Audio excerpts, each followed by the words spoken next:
Oi! Hoje é resenha de dois contos do livro Uns e Outros, Contos Espelhados. O clássico é Pai contra Mãe, de Machado de Assis, e a releitura Pipa Sandi, de Paulo Lins.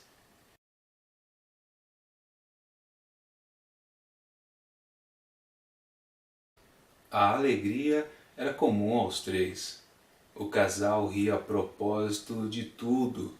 Os mesmos nomes eram objetos de trocados. Clara, Neves, Cândido.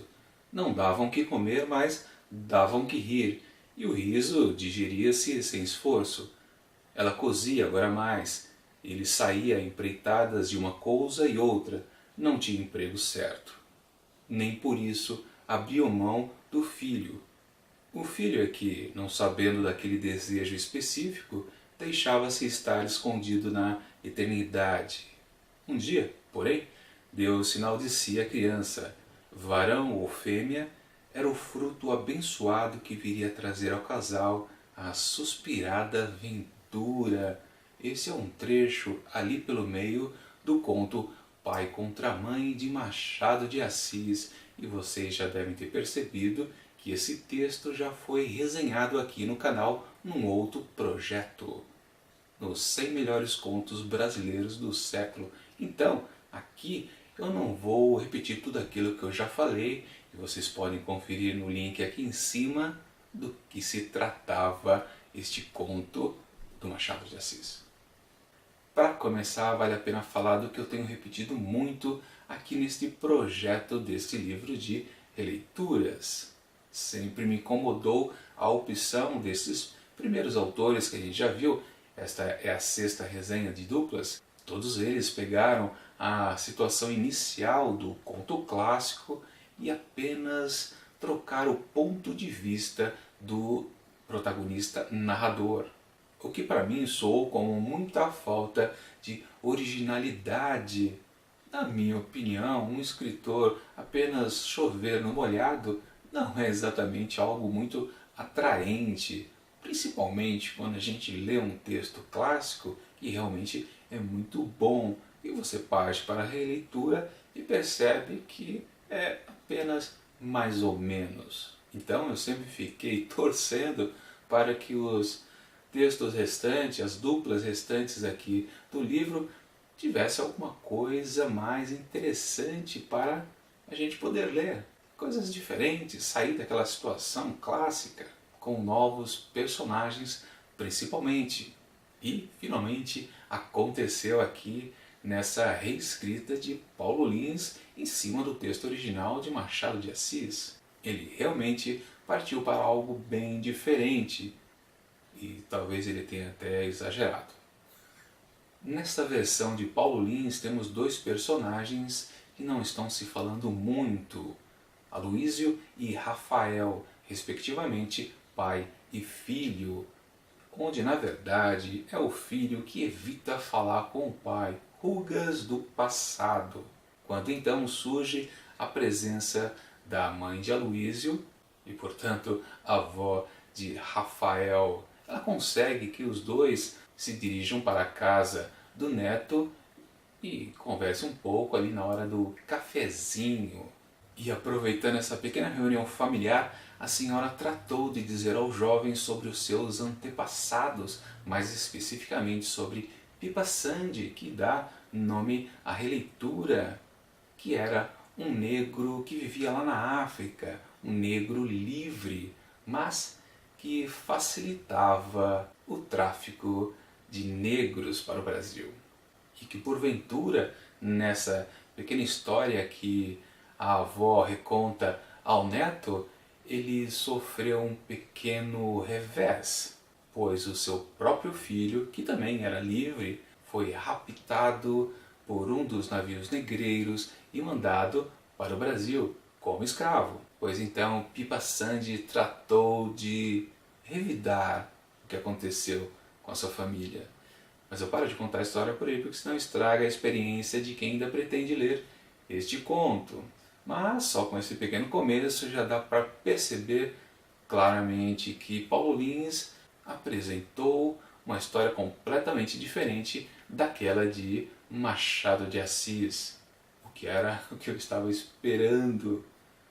Só que, quando a gente chega ao final do texto, a gente percebe que muito dessa história recontada pela senhora para o seu neto, na verdade, tem muito de verdadeira, porque foi fruto de uma pesquisa sobre histórias reais de negros que foram trazidos para o Brasil. Ou seja, essa história de Pipa Sandy tem lá a sua realidade, não sei quanto para falar a verdade, mas ela existiu de alguma forma.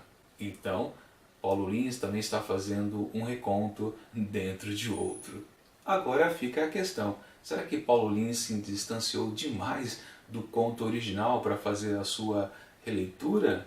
Claro, o tema principal ou a boa base que havia no conto do Machado de Assis, que é a escravidão, continua no do Paulo Lins. Claro que num outro aspecto, e também é o que conecta, para falar a verdade, porque no conto clássico tínhamos um homem branco fazendo uma caça a negros fujões. Bom, na verdade aquilo era uma profissão, mas era algo não muito louvável para a época. Digamos assim, que era um ofício não muito bem visto. E no de Paulo Lins temos um negro que caça pessoas negras e favorece o tráfico negreiro. Também, claro, não é louvável o que ele faz, ficando então essa conexão entre os dois contos. Mas, tirando isso, nada mais se conecta. E isso é tanto bom quanto ruim. Como eu disse, é algo que eu desejava encontrar dentro desse livro, mas que quando encontrei me causa dúvidas agora. Será que realmente esse é o melhor caminho a se fazer uma releitura? É questionável, é coisa a se pensar, pesar os prós e contras. E mesmo assim, eu ainda acho muito melhor do que apenas pegar aquela situação inicial e trocar o protagonista narrador. Porque sim, né, se a gente pegasse a opção dos outros autores até agora, veríamos novamente aqueles 3 personagens que estão lá no conto clássico. Cândido Neves, Clara e sua tia Mônica. Provavelmente veríamos a visão da tia Mônica. Ainda bem que isso não aconteceu aqui. Eu já estava um pouco cansado disso. Depois que essa história contada pela avó de Rafael termina sobre as desventuras de Pipa Sandy na África e no Brasil, a ação retorna para o grupo familiar, Aloísio, Rafael e Sônia. Só que não acontece algo de interessante ali, na verdade apenas um acerto familiar.